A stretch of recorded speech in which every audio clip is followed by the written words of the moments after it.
la nation est menacée. Parce que mënuñu ñoo ñu toll ci Covid.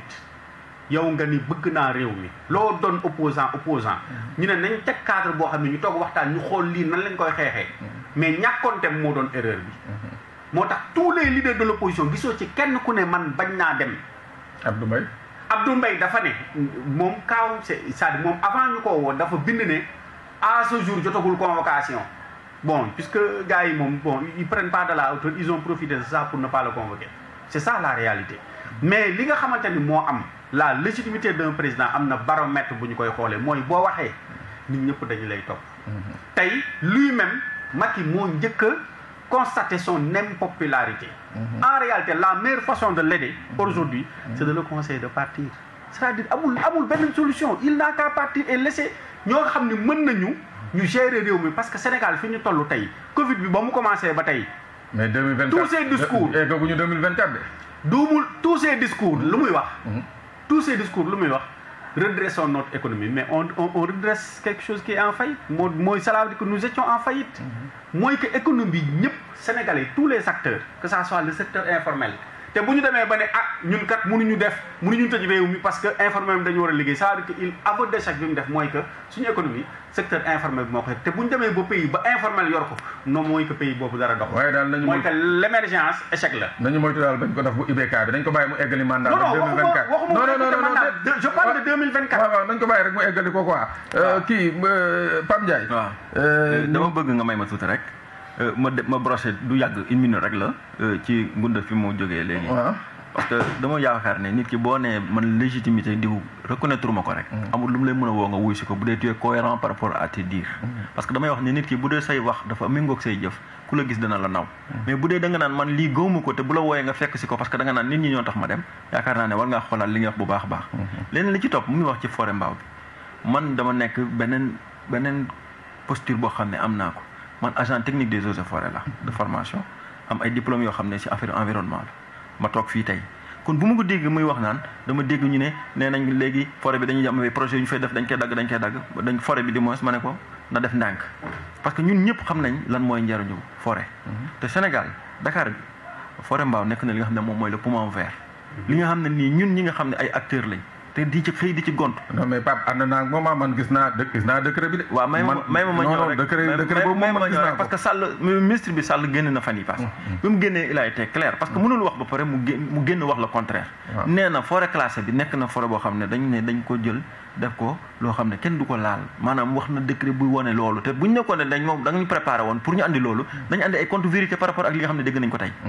forêt boobu du forêt bu ñuy foowee parce que dafa nekk la nga xam ne nii bu disparaître mbaaw dina disparaître te mbaaw loolu rek la desee loo xam ne ñun Sénégalais yi xam nañu ko ñun ñi nga xam ne ci loolu la ñuy yëngu xam nañ ko te ñu ngi liggéey pour loolu ñu conserver ko te danañ ko conserver parce que Macky Sall nekk na koo xam ne lépp lu jëm ci environnement Sénégal gis nañ taxawaay bi mu ci taxaw au niveau du sud bi nga xam ne fa lañ nekk fi nga xam ne bi Gambien yi dugg Sénégal jël suñu forêt bi di ko dagg di ko caax-caaxee di ko jaay chinois yi gis nañ tey taxawaay bi nga xam ne ni suñu forêt ñu ngi reconstitué wu di nekk la nga xam ne moom lañ nekkoon du ma wax ak ci ñoo nga xam ne nag Dakar la ñuy yem foog ne Dakar la Sénégal yem te Sénégal dem ba nga xam ne ñongoloor fa la nekk dem ba gannaaw Vélingara nekk fa te mosuñ teg seen tànk foofu parce que ñun booy bu Dakar lañ mais nag dañoo nekk ci àll bi di liggéeyal Sénégal foofu ba nga xam ne bu ñuy wax naan dëkk bi dañ koy jaay ak suuf si dañ koy def nii ak ñun mën nañ ci tontu parce que foofa lañ ne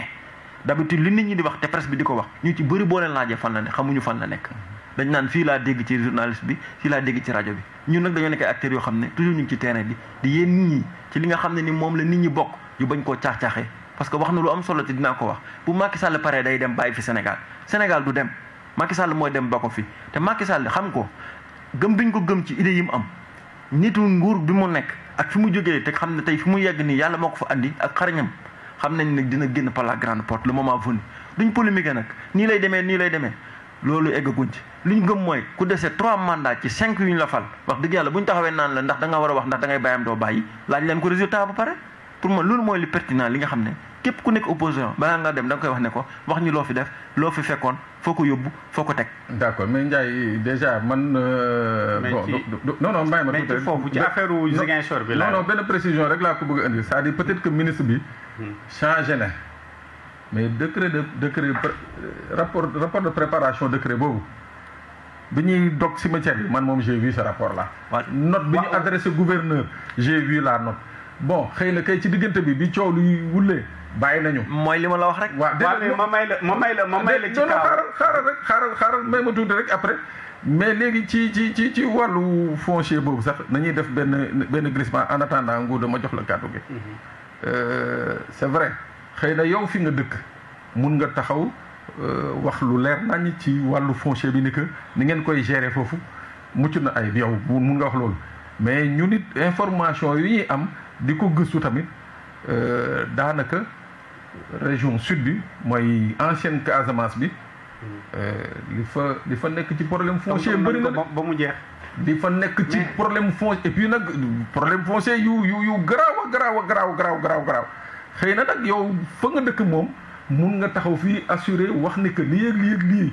parce que gis naa la nga indi fi kayit yu bëri pour xam naa ni tey nii moom da nga toj fii da nga ñu expliquer ni que yéen ci légalité ngeen nekk. mais mun naa la jox kaawu Niaguis. jox la kaawu Médina Wandifa. jox la kaawu Kafountine. jox la kaawu Tangori. jox la kaawu Bignona. jox la mbéy ci kaawu sax Ziguinchor. Ndiafat. jox la kaawu Sédhiou Bagum ñooñu ñëpp non dama koy région méridionale bi yooyu yëpp ay dossiers la yi nga xam ne bu ci nekk yaa ngi tribunal donc pour wax la rek y a beaucoup de contentieux sur le foncier en Casamance. waaw xam nga sànq wax nañ ne dañu bëgg a encadrer mbirum suuf bi wax sànq. waaw ñu dellu si ci ne pour ñu encadrer ko il faut yu bëri yoon wax ko wala mu dog ko ci. comme population yi dem nañ ba am na foo xam ne ñoom ak ñi nga xam ne ñooy njiit yi d'accord uñu ci def naa ne yoon rek mooy buntu bu gën a gaaw pour mën a delloo si affaire yi. man mii di wax ak yow Ziguinchor def naa fa juróom-ñaari at. ma nekk Ziguinchor nekk agent nekk fa xam domaine bi fi ngay wax nii yëpp dama ko xam ndax dama ko doon parcourir di fa dem jàpp ñi nga xam ne ñooy saay-saay yi doon dugg foofu jël teg bi ak veine bi di ko yóbbu biir Gambie di ko jaay chinois yi man nekkoon na acteur principal ci biir lool kon mun naa ci taxaw wax ne état bi def na ci jéego yoo xam ne nit ñi nag danañ kenn mun leen tere wax mais mun nañ leen a won li nga xam ne nii du dañ que tey jii bu fi Macky Sall sàgganoon toog Ndakaaru ne day gouverner di yónnee ñu koy doxal te armée bi dugg ci eaux et forêts dugg ci yeneen société civile yi taxawuñ ci xar seen tànk yaakaar naa ne forêt sax duñ ko fekk Ziguinchor mais ku dem tey Ziguinchor ak problème yi nga xam ne moom si environnement bi xam ne suñu verdict bi mu ngi dellu si malgré que fi ñu ko fekkoon mënuñ ko faa yóbbu wala mënagum faa dem mais mu ngi ci yoon woo xam ne buñ ko teggiwul suñu tànk Sénégal dina dellu si fa mu nekkoon ci affaire forêt. d'accord waaw Ngouda ci gàttal nga ne. waaw ma ñëw ci ñaari point d'abord ci environnement bi laay commencer j'aimerais bien voir Macky Sall lan la def lu concret en matière environnementale à part que buñ koy gis mu sukk di samp benn guy là où forêt bi yëpp daanaka keroog gis nañu vidéo yi nga xamante ni c'est-à-dire que ñu ngi jël baobab yi nga xamante ni day am na yoo xam ni c'est des centaines d'années mais ñu permettre ñu koy dindi di ko fi génnee beneen bi bu njëkkoon ci code des collectivités locales tey même état bu bëggoon ñëw par exemple fii ci tali bii bëggoon dagg garab bi il fallait l'autorisation du maire acte 3 bi fexe nañ ba génnee loolu tey ñoom fu leen neex dagg fu leen neex jël mbir yi dagg ko jël ko yóbbu ma ñëw ci kaawu Gambie ci wàllu te yow nga maîtriser ko bu baax tey on a montré que ni BBC récemment def na ci reportage que ni trafic boobu état di wax ni on a gagné la guerre ñu ngi et cetera tey la Waalo gën a aay il y a des complicités au plus haut niveau. Comment la Gambie, ce petit pays, peut exporter plus de bois que le Sénégal? Concrètement, Macky Sall, bonne mesure, depuis que le commencé, le trafic là, Gambie, Adama Barrow n'est que fait. Et moi, je aidé comme le pouvoir. Mais qui a été sanctionné? C'est-à-dire, dans l'administration, l'Indien sanctionné parce qu'il y avait un trafic bien organisé et bataille ça continue parce que vidéo ñu ko wone ci ay saret lañ ko def diko génné diko yobbu Gambie amna ci dajale na ci 550 millions de dollars l'année dernière et c'est le Sénégal qui perd benen bi ci walu foncier bi Macky est à 8 ans de son mandat manam ban acte le poser ban pour que problème yoyu jeex té li gëna graw yu ci ëpp naa la jox beneen cas pompier bii fi ñu naan pompier gare routière la woon est-ce que xam nga comment lañ ko jox à une société marocaine qui s'appelle Adoha fiché par la Banque mondiale comme étant une société corruptrice parce que dañoo ñëw ñu jox fondation Service le Sénégal may leen benn projet on leur a cédé à 3000 francs le mètre carré et vous croyez que maintenant on demandera aux citoyens lambda aujourd'hui de respecter alors que ñoom ñooy jalgati te jalgati fii ci Yoff jël nañ ay hectares yu bari jox ko Adama Faye mais attends fan la ñu demaloon li nga xam ne moo xew Guédiawaye bande des fléaux scandale foncier gënu ko rëy ci Sénégal un conseil municipal qui délibère pour faire un cimetière musulman et chrétien mais ils en ont profité pour vendre ay hectares yu dul jeex à des tiers et là personne n'a été condamné personne n'a été sanctionné et on nous chante l'émergence cela veut dire que tey moom Macky Sall ci boppam moo war a poser ay actes forts yuy wan ni en réalité il veut la transparence parce que tous ces dossiers là ku ci wax sax xoolal le cas quand le maire de Mermoz Sacré-Cœur a décidé de bloquer un projet fii ci corniche bi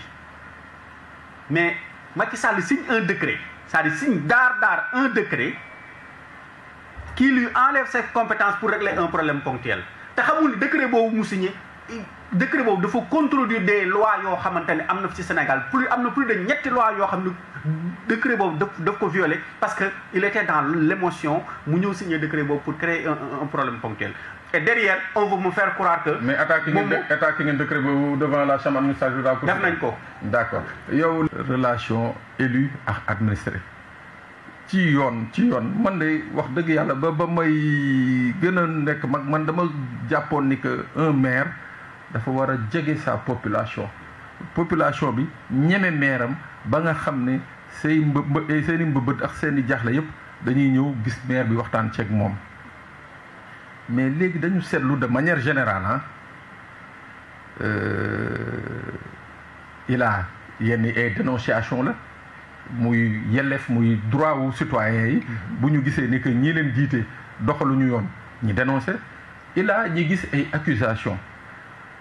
tey ci tontu bu gaaw lan moo jur mbir moomu c'est-à-dire man dénonciation bi sax d'accord naa citoyen nga dénoncer un élu nga dénoncer un député nga dénoncer un maire nga dénoncer même un ministre dama ci d'accord mais ci wàllu accusation fan la citoyen mun a toll ba war a ñëw taxaw di accuser une autorité c'est-à-dire day am lu ko leer wala amul lu ko leer ou bien day nekk rek nii parce que Sénégal moo doxee léegi noonu ak réseaux sociaux yi nit jóg lu ko neex wax yow ci loolu nan nga ko gisee. sujet boobu moom mun naa ci wax tuuti ndax loolu moo ñu sax daana andi pour ñu wax ci. ndax dañoo am problème boo xam ne moo xewee Vélingara. si diggante suñu maire ak son adjoint ak le conseil départemental. ndax lan moo andi problème bi mooy monsieur le maire Mamadou Wuri Diallo moom moo nekk maire de Vélingara. waa Vélingara wóolu ko fal ko. Abdou Mbengue nekk deuxième adjoint au maire. El Hadj Abdoul Aziz Mbengue moom la ñuy wax deuxième adjoint au maire bu Vélingara. mu nekk nit koo xam ne ànd ak monsieur le maire cheminé ak moom 2014 ba tey. ñoo àndoon bi ñu àndee ñu def seen cheminement wax dëgg yàlla monsieur le maire ku ko xam ak transparence bi mu am parce que depuis ñaari at a ngi nii wala ñetti at sax moom moo nekk maire Vélingara Wuri Bay la ma fàttaliku. te lu ko may du rafetaay du yére bu mu am du njàng mu rëy waaye dafa nekk koo xam ne boo amee confiance ci nit ñi wax dëgg yàlla pour nga teewal leen ci fi ñuy waxee war na mën a nekk te yàlla may na ko loolu am na ko Vélingara ndax électorat bi dangul nañ ko ñu nekk Vélingara nag di def ay élections yoo xam ne kenn mësuñu dégg ne dañuy truquer suñu élection ndax Vélingara mënoo fa truquer élection ci ay salle de classe la ñuy voté te ñëpp ñu représenté yeneen parti dañuy teew bu ñu voté ba ngoon balaa 5 heures ki gagné danañ ko xam depuis ñu ngi koy def ba léegi yàlla mu ñuy suturaal Wuri moom mooy nekk kuy jiitu te buy jiitu ku muy jiitu du mun topp ci kawam ndax li mu koy jiitoo day bari ñu sant loolu bi loolu amee mu jël El Hadj Abdoul Mbengue mu nekk adjoint ñu cheminé ñoom ñaar cheminé bi ñu cheminé mu jël sax signature am moom monsieur le maire pour bëgg yaatal bëgg goxam ne li mu jël lépp luñ ma jënk ma téye ko dama ko bëgg a séddoo ak askan wi ndax ñoo ma ko dénk bu oo Abdou ne ko dama bëgg nga jël sama signature sax nga yoral ma ko comme man damay dem Dakar di ñëw lijjanti ay mbir te am na dossiers yoo xam ne mënut a xaar ma dénk la ko ci la jëlee signature bi nekk état civil ak li nga xam ne moo nekk ci salaire yi bu dénk ko El Hadj Abdoul Aziz bi mu ko dénkee El Hadj Abdoul Aziz ñu dem ba ci biir Abdoul Aziz nekk nit boo xam ne vraiment di fuyee lu bari jël bakkanam teg ko ci lu nekk di dem ay trésor di laaj trésor lan lañ génne ci xaalis en tant que deuxième adjoint au maire di buñ joxee ay kayit ci école yi mu dem di laaj directeur yi ñaata carton lañ leen jox mu nekk mbir moo xam ne dafa rafetul ci entre ki nga xam ne moom moo la jox ak yow mi ngi ko téyel nit ñi ci boppam seetlu ne loolu bari na lu am parce que nit ñi boo demee ci ñoom laajte ko ñoom danañ dellu ci ki la yilif laaj ko ne ko kii ñëw na fi lii ak lii la ñu laaj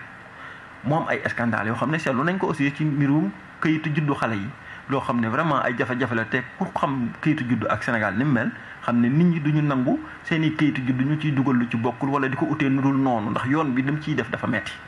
ndax ku xam président yi xam ne duñ mayee loolu ci jafe-jafe bu ko amee ci dëkk